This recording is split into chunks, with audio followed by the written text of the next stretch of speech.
प्रश्नावली 9.2 का छठा प्रश्न है। एक किसान के पास समांतर चतुर्भुज PQRS के रूप का एक खेत था, जो कि हमने नीचे चित्र में बना दिया है। उसने RS पर स्थित कोई बिंदु A ले लिया। तो ये भुजा RS है, इस पे हमने कोई बिंदु एक A ले लिया, कोई भी एक बिंदु A, और उसे P और Q से मिला दिया। किसान ने क्या किया, इसको जो है P और Q से मिला दिया। किसको? इसका नाम है A, बिंदु A ले लिया। फिर उस किसान ने क्या किया, इस A को P से मिला दिया और इस A को जो है Q से भी मिला दिया। ठीक हो गया। खेत कितने भागों में विभाजित हो गया? तो चित्र में देखो कितने भाग हो गए इसके। देखो नंबर 1, नंबर 2 भाग और नंबर 3 भाग। तो पहले तो आपसे पूछा खेत कितने भागों में विभाजित हो गया, तो हम लिख देंगे खेत 3 भागों में विभाजित हो गया। खेत कितने भागों में विभाजित हो गया? 3 भागों में विभाजित हो गया।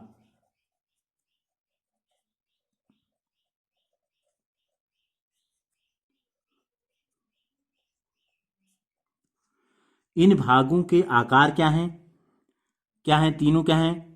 त्रिभुजाकार हैं। तो हम यहाँ पर खेत 3 त्रिभुजाकार भागों में विभाजित भी हो सकता है, नहीं तो हम ये लिख सकते हैं आकार जो है तीनों का वो है आपका त्रिभुजाकार। कैसा है? त्रिभुजाकार। नहीं तो आप यहाँ भी लिख सकते हैं खेत 3 त्रिभुजाकार भागों में विभाजित हो गया।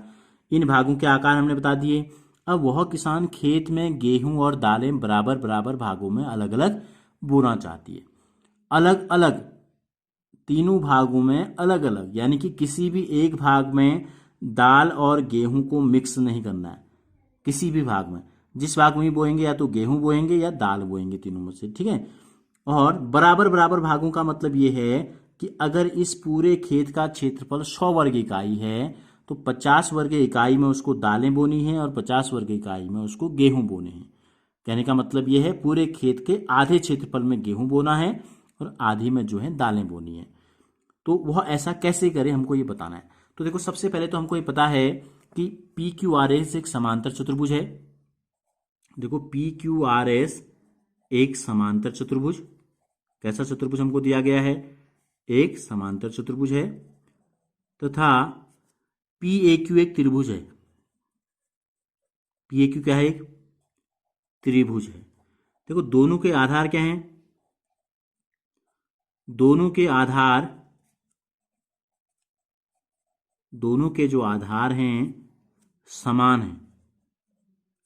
क्या है? देखो चतुर्भुज भी PQ पे खड़ा है, त्रिभुज भी PQ पे खड़ा है। दोनों के आधार PQ क्या है? समान है। और दोनों एक ही समांतर रेखाओं के मध्य हैं। देखो PQ और SR समांतर हैं और इसी के बीच में चतुर्भुज भी है, इसी के बीच में त्रिभुज भी है। ठीक है। दोनों के आधार समान हैं तथा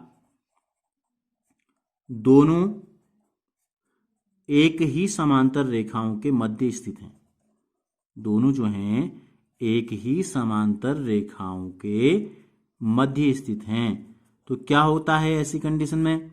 ऐसी कंडीशन में हमने आपको बताया है कि त्रिभुज का जो क्षेत्रफल होता है, इसलिए एरिया ऑफ त्रिभुज जो बना PAQ, इसका जो क्षेत्रफल होगा आधा होगा पूरे चतुर्भुज का। पूरे चतुर्भुज का आधा हो गया। तो ये जो त्रिभुज हमको दिखाई दे रहा है पार्ट 2 जो हमारा है, ठीक है, तो ये कितना है? 50%। आधे का मतलब क्या है? ये आपका हो गया 50%, यानी कि आधा है पूरा। देखो ये आ गया आपको 50% हिस्सा। तो हमें क्या करना था? आधे में हमें क्या बोना था? उस किसान को आधे में दालें बोनी थी और आधे में बोना था गेहूं।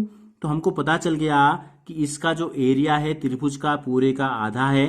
तो हमने क्या किया, नंबर 2 वाला जो हिस्सा है या तो इसमें दाल बो देंगे या हम इसमें गेहूं बो देंगे। अब जो बच गया हिस्सा 1 और 3 नंबर का, जब ये आधा ये है तो जो बचा वो दोनों मिला के आधा होगा। तो 1 और 3 में अगर दाल बोएंगे तो इसमें गेहूं, और अगर गेहूं 1 और 3 में बोएंगे तो नंबर 2 में दाल बो देंगे। ठीक है। तो हमको ये बताना था कि अलग अलग बोना चाहती है वो ऐसा कैसा करे। तो हम लिख देंगे अतः किसान, ठीक है, त्रिभुज PAQ में यदि गेहूं बोती है